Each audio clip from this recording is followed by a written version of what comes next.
नमस्कार, जनमत हरियाणा में आपका स्वागत है। मैं हूं कमल खान। साथियों, आजकल रणदीप सुरजेवाला जी हरियाणा की पॉलिटिक्स में बहुत एक्टिव नजर नहीं आ रहे हैं। दरअसल वो राज्यसभा के सदस्य हैं राजस्थान से, और उनका कार्यकाल अभी बहुत लंबा पड़ा है। 2022 में यानी कुछ ही 1 डेढ़ साल पहले ही वो राज्यसभा के सदस्य बने हैं और उनका कार्यकाल 2028 तक है। तो क्या वो हरियाणा में जो चुनाव होने हैं उस राजनीति में अपना जो उनका रोल है, क्योंकि पहले वो खास रोल निभाते रहे हैं, क्या उनका रोल समाप्त हो जाएगा या काफी कम हो जाएगा? ये ऐसा कुछ नजर आ भी रहा है उनकी पॉलिटिकल एक्टिविटी को देखते हुए। इस पूरे प्रकरण पर को समझते हैं और हमारे साथ जुड़े हैं आपके जाने माने जो नाम है प्रद्युमन जोशीला जी। प्रद्युमन जी, क्या लगता है, रणदीप जी बिल्कुल राजनीति में एक्टिव कम नजर आ रहे हैं हरियाणा की। हालांकि उनको एसआर के ग्रुप का एक सदस्य माना जाता था, जो अब एसआरबी ग्रुप हो गया है, और फिर भी उनकी एक्टिविटी कोई खास नजर नहीं आती है। किसी किसी मौके पर वो नजर आ जाते हैं, जैसे शैलजा जी ने पर्चा भरा तो वो नजर आ गए, अन्यथा वो केंद्र की राजनीति में ही ज्यादा एक्टिव रहते हैं। तो पूरा सिनेरियो आपको कैसे लगता है कि वो हरियाणा की राजनीति में एक्टिव रहेंगे या कम एक्टिव रहेंगे या ज्यादा एक्टिव रहेंगे? क्या कहना है आपका? देखो, रणदीप सिंह सुरजेवाला को राजनीति विरासत में मिली है। उनके पिता चौधरी शमशेर सिंह सुरजेवाला प्रदेश कांग्रेस के अध्यक्ष रहे, विधायक रहे, मंत्री रहे, और भारतीय राष्ट्रीय कांग्रेस जो है उसमें जो किसान सेल है उसके बहुत सालों तक वो राष्ट्रीय अध्यक्ष रहे। और रणदीप सिंह सुरजेवाला के जो पिताजी शमशेर सिंह सुरजेवाला नरवाना के साथ साथ जो है कैथल से भी वो विधायक रहे। रणदीप सिंह सन 2000 के आसपास से, जब हरियाणा में चौधरी ओम प्रकाश चौटाला प्रदेश के मुख्यमंत्री थे, राष्ट्रीय स्तर पर बड़ी जिम्मेदारी होने के बावजूद हरियाणा में बड़े एक्टिव रहे। वो युवा कांग्रेस के राष्ट्रीय अध्यक्ष रहे, तब भी उनका जो मुख्य केंद्र बिंदु रहा वो हरियाणा प्रदेश रहा। उसके बाद उनको हरियाणा प्रदेश कांग्रेस कमेटी का कार्यकारी अध्यक्ष बनाया गया और अपने आप में को उन्होंने एक प्रदेश का नेता बनने के लिए बहुत ज्यादा प्रयास किए, और उसी के मद्देनजर वो लगातार लोगों के बीच में रहे। रणदीप सिंह सुरजेवाला ने तब हरियाणा की राजनीति में और ज्यादा वो मशहूर हुए जब सन 2005 में उस समय के मुख्यमंत्री रहते हुए चौधरी ओम प्रकाश चौटाला को उन्होंने नरवाना से चुनाव हराया था, और सिटिंग सीएम को हराने के बाद उनको चौधरी भूपेंद्र सिंह हुड्डा की कैबिनेट में भारी भरकम मंत्रालयों का मंत्री बनाया गया। बिजली जैसा बहुत बड़ा डिपार्टमेंट जिससे हर आदमी जुड़ा हुआ है, उसका उनको मंत्री बनाया गया। 2009 में जब दोबारा सरकार बनी तो भी उनको मंत्री बनाया गया। 2014 के बाद वो हरियाणा के साथ साथ केंद्र की राजनीति में भी बड़े सक्रिय हुए। कांग्रेस पार्टी ने उनको अपना राष्ट्रीय प्रवक्ता और जो मीडिया सेल है उसका इंचार्ज भी बनाया। उनको कर्नाटक जैसे बहुत महत्वपूर्ण राज्य का प्रभारी तक बनाया गया। उसके बाद हालात ये बदली कि हरियाणा में जब राज्यसभा की सीट के लिए चुनाव होना था तो रणदीप सिंह सुरजेवाला वहां से उनका डाउनफॉल राजनीति में शुरू हुआ, जब उन्होंने चौधरी भूपेंद्र सिंह हुड्डा से डर करके कह सकते हैं, या उनका खुद का कॉन्फिडेंस इतना नहीं था कि उन्होंने हरियाणा को छोड़ करके राजस्थान से राज्यसभा की सीट पर चुनाव लड़ा, जहां राजस्थान में कांग्रेस की सरकार थी और एक सेफ सीट थी, जबकि हरियाणा में कांग्रेस के पास पूर्ण बहुमत होने के बावजूद एक राज्यसभा का एमपी चुनने के लिए जितना बहुमत चाहिए उतना बहुमत हरियाणा में कांग्रेस के पास था। उसके बावजूद वो इस भय से कि कहीं सुभाष चंद्रा वाला खेला दोबारा ना हो जाए हरियाणा की राजनीति में, और वो हुआ भी। ये अलग बात है कि वो रणदीप सिंह सुरजेवाला की जगह अजय माकन जी के साथ हुआ, और उस खेला का शिकार अजय माकन की जगह अगर रणदीप आते तो वो और ज्यादा बड़े स्तर पर होते। उससे डर करके वो राजस्थान चले गए, और राजस्थान के बाद हरियाणा की राजनीति में धीरे धीरे वो अनएक्टिव हो गए। अब अगर मैं हालात बताऊं, हरियाणा में अगले 1 महीने के बाद किसी भी दिन विधानसभा चुनाव घोषित हो सकता है। उसके बावजूद रणदीप सिंह सुरजेवाला हरियाणा की राजनीति में कहीं सक्रिय नजर नहीं आते। 2005 से लेकर के और 2019 के विधानसभा चुनाव तक, 2005, 2009, 2014 और 2019 4 चुनाव में रणदीप सिंह सुरजेवाला के हरियाणा प्रदेश के अलग अलग इलाकों में सैकड़ों लोग होर्डिंग, पोस्टर, बैनर लगाने वाले थे। सैकड़ों दावेदार टिकटों के उनकी जय जयकार बोलने वाले थे। लेकिन अब हालात ये है कि कैथल जिले को छोड़ दें हम, तो रणदीप सिंह सुरजेवाला के कहीं कोई खासम खास समर्थक भी नहीं दिखाई देते, कहीं कोई उनके टिकटों के दावेदार साथी दिखाई नहीं देते। और अब हालात ये है कि जिस बरवाड़ा, उकलाना, जींद के इलाके को वो अपना घर बताते थे, नरवाना, उचाना, वहां के लोग भी अब धीरे धीरे जो उनके खेमे के साथी थे, वो रणदीप सिंह सुरजेवाला की जगह अब कुमारी शैलजा का बड़ा फोटो लगाने लग गए। कहीं ना कहीं मुझे ऐसा लग रहा है कि या तो उन्होंने भूपेंद्र सिंह हुड्डा के डर से, राजनीतिक डर से, कुमारी शैलजा के आगे जो है एक तरह से सरेंडर कर दिया और कुमारी शैलजा को उन्होंने अपना नेता मान लिया है। क्योंकि रणदीप सिंह सुरजेवाला को अगर पूरे लोकसभा चुनाव की भी हम देखें, तो उनको ज्यादातर मौकों पर केवल कुरुक्षेत्र पार्लियामेंट में डॉक्टर सुशील कुमार गुप्ता के पक्ष में, और जो सिरसा लोकसभा है उसके नरवाना के इलाके में कुमारी शैलजा के पक्ष में प्रचार करते हुए ज्यादा देखा गया है। कहीं ना कहीं रणदीप सिंह सुरजेवाला ने अपनी जो उनका राजनीतिक एक विजन था, उनका जो एक राजनीतिक कैडर था, उसको सीमित करते हुए केवल कैथल तक सीमित कर दिया है। और यही परिणाम है कि उनके तमाम साथी धीरे धीरे उनको छोड़ करके अपना अलग रास्ता बढ़ाने लग गए हैं। अब कुछ एक मुट्ठी भर लोग उनके पास बच गए हैं और मुझे नहीं लगता कि उन लोगों के सहारे रणदीप सिंह सुरजेवाला हरियाणा प्रदेश की सियासत में अपना पांव जमा पाएंगे। एक गजब और रोचक बात मैं दर्शकों को और बताऊं, भले ही पिछले 4 लगातार योजनाओं से रणदीप सिंह सुरजेवाला के खासम खास समर्थक विभिन्न विधानसभा सीटों पर चुनाव लड़ने का दावा करते रहे हों, भले ही वो दावेदार बने रहे हों, लेकिन रणदीप सुरजेवाला हर विधानसभा के चुनाव में 90 में से कोई इक्का दुक्का ही अपने साथी को टिकट दिला पाए।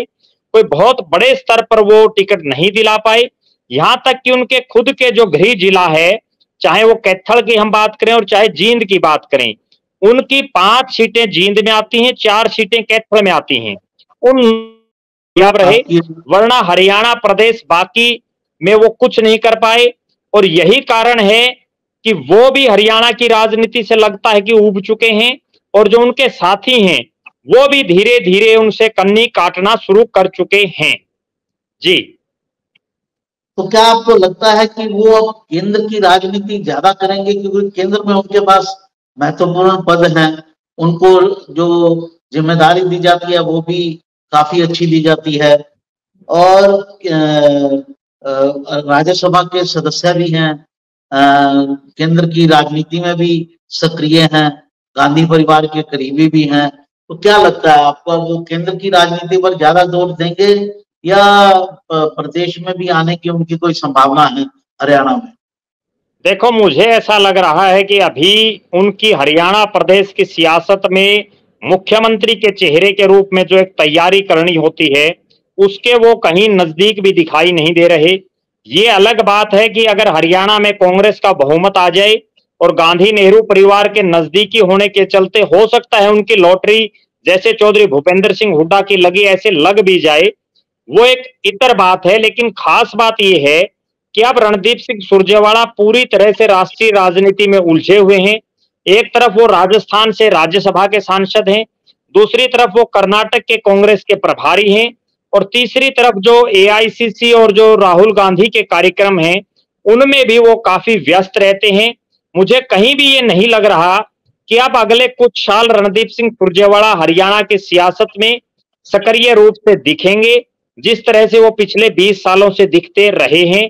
अब वो केवल जो एक राष्ट्रीय स्तर पर एक प्रभारी को जो कार्य करने होते हैं या राष्ट्रीय पदाधिकारी को जो कार्य करने होते हैं, उस तरह के कैडर में अब वो घुल मिल चुके हैं।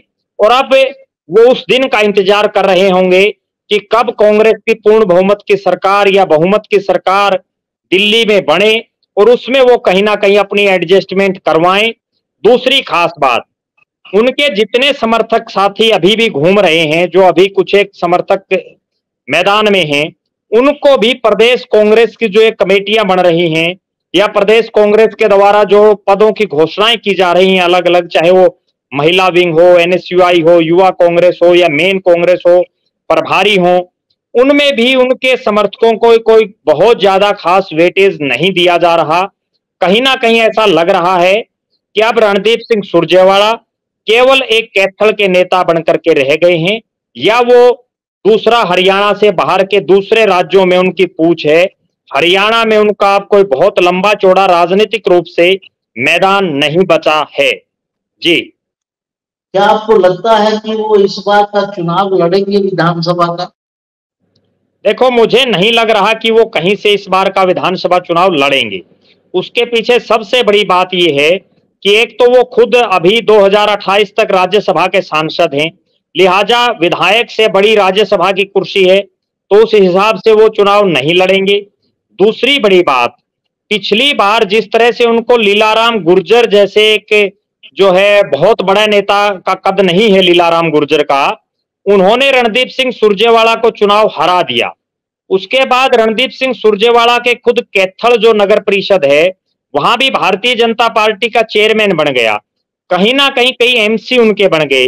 कहीं ना कहीं अब धीरे धीरे उनकी जो कैथल की जो शहरी सीट है, चूंकि कैथल गांव भी आते हैं लेकिन शहरी डोमिनेटेड सीट है, और शहरों में बीजेपी का प्रभाव अब भी उतना कम नहीं हुआ है जितना जो है दिखाई दे रहा है, उतना ही बीजेपी का प्रभाव अब भी है।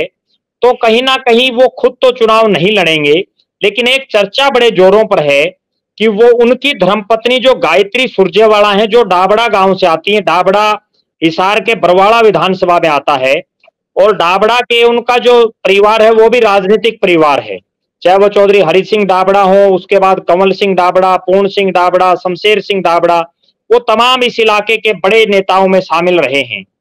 तो कहीं ना कहीं एक नजर यह है कि गायत्री सुरजेवाला कैथल या बरवाड़ा कहीं भी एक विधानसभा क्षेत्र से चुनाव लड़ सकती हैं। एक राजनीतिक चर्चा ये भी है कि कैथल की सीट पर रणदीप सिंह सुरजेवाला के बेटे, जो अक्सर रणदीप सिंह सुरजेवाला की गैर हाजिरी में कैथल के कार्यक्रमों में पिछले 2-3 सालों से लगातार सक्रिय हैं, लोगों के सुख दुख में अब वो ही रणदीप सिंह सुरजेवाला की जगह कैथल में जाते हैं। तो कहीं ना कहीं उनको भी रणदीप सिंह सुरजेवाला चाहेंगे कि उनकी अगली पीढ़ी के तौर पर उनके बेटे कैथल से विधानसभा का चुनाव लड़ें और खुद रणदीप सिंह सुरजेवाला राष्ट्रीय राजनीति करें। जो अभी जो सूचनाएं मिल रही हैं उसके हिसाब से रणदीप सिंह सुरजेवाला खुद राष्ट्रीय राजनीति करेंगे और उनका बेटा या उनकी धर्मपत्नी विधायक का चुनाव लड़ेंगी। जी,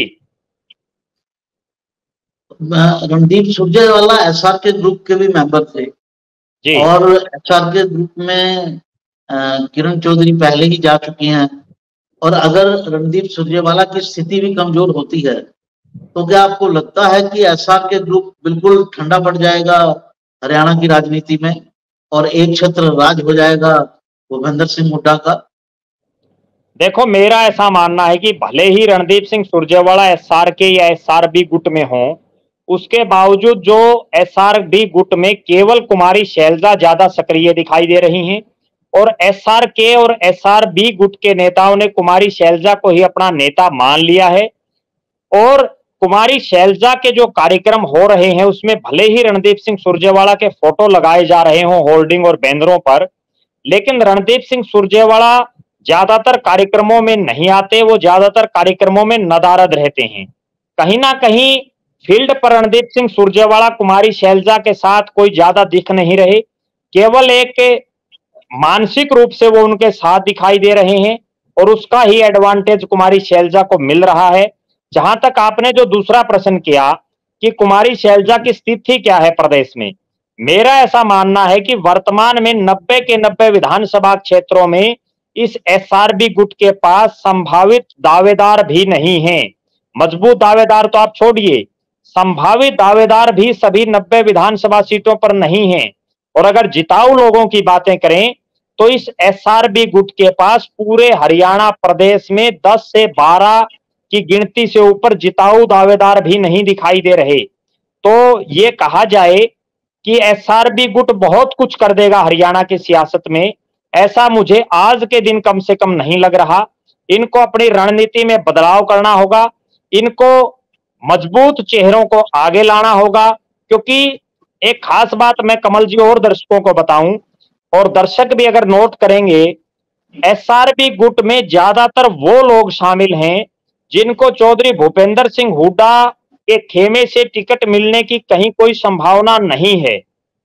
वो लोग इस दूसरे खेमे में सिर्फ इसलिए आए हुए हैं कि यहां कम से कम उनका टिकट के दावेदारों में नाम तो चल पड़े, वरना जिताऊ कैंडिडेटों के अगर हम संभावित दावेदारों की बात करें तो हो सकता है खुद एसआरबी गुट के नेता भी 10-15 आदमियों से ज्यादा नाम ही ना गिना पाए हरियाणा प्रदेश में, जो जिताऊ और मजबूत दावेदार हो उनके पास।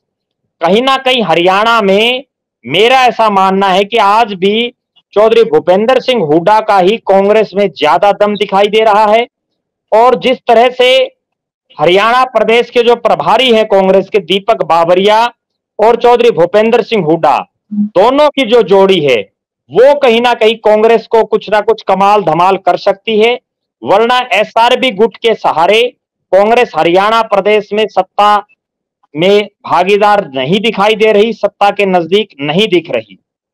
जी, पिछली बार जब बावरिया जी लोकसभा के चुनाव हुए थे तो जी, बड़े आरोप लगे थे कि एक गुट को ही तरजीह दी गई, और जो आला कमान है शैलजा जी ने आरोप लगाया उनको ग्राउंड की समझ ही नहीं है।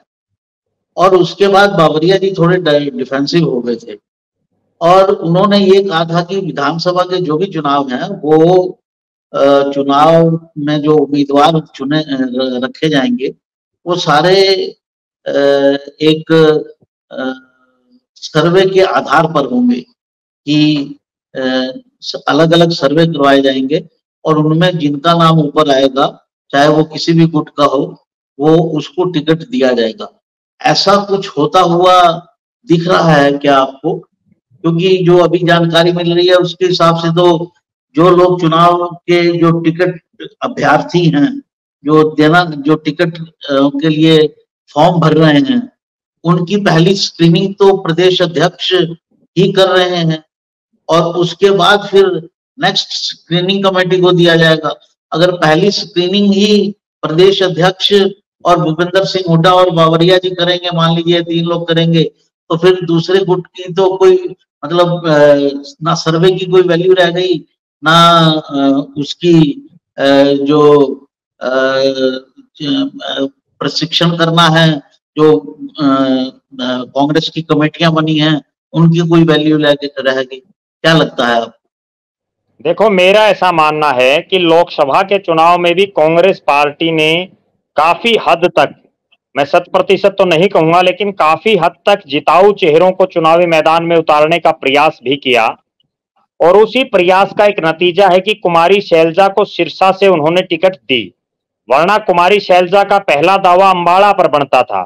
चूंकि अंबाला से उन्होंने पिछला चुनाव भी लड़ा था, तो उस लिहाज से कुमारी शैलजा अंबाला से ज्यादा बड़ी दावेदार थी, लेकिन जिताऊ सिरसा में ज्यादा वोटों से थी, इसलिए उनको टिकट दी गई। दूसरी बात, मेरे पास जो सूचना है उसके मुताबिक प्रदेश के प्रभारी, पहली बार ऐसा प्रभारी प्रदेश की कांग्रेस को मिला है जो खुद इतना इंटरेस्ट ले रहा है संभावित दावेदारों में, और वो खुद पता कर रहे हैं कि एक एक दावेदार का कितना वजन है, क्या वो चुनाव जीत सकता है या नहीं जीत सकता, पार्टी के प्रति वो कितना लॉयल और वफादार है, उसकी जीतने की गुंजाइश कितने प्रतिशत है, और ना केवल उसकी बल्कि उसके बाद उसका अल्टरनेट क्या है। यहां तक भी जो है तैयारियां प्रदेश कांग्रेस के प्रभारी और प्रदेश कांग्रेस की जो टीम है और जिनकी अपॉइंटमेंट मल्लिकार्जुन खड़गे जी ने की है, वो तमाम नेता कर रहे हैं। मेरा ऐसा मानना है कि अगर इस बार कांग्रेस पार्टी ने बिना भाई भतीजावाद के, बिना गुटबाजी के, अगर सर्वे के आधार पर टिकट नहीं दिया, अगर मजबूत लोगों को टिकट नहीं दी, तो हरियाणा प्रदेश में हार की जो सिलसिला कांग्रेस का 2 योजनाओं से चल रहा है उसकी हैट्रिक भी बन सकती है।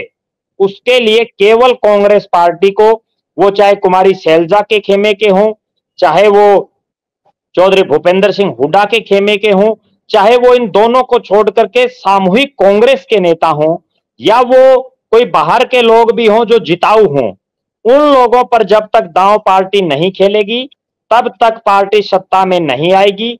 एक बहुत बड़ा उदाहरण मैं दर्शकों को देना चाहूंगा। 2014 में बीजेपी क्यों सत्ता में आई? केवल उसने जिताऊ चेहरों पर दांव खेला, चाहे वो कांग्रेस से आए चाहे वो किसी भी पार्टी से आए। 2019 में बीजेपी क्यों जीती?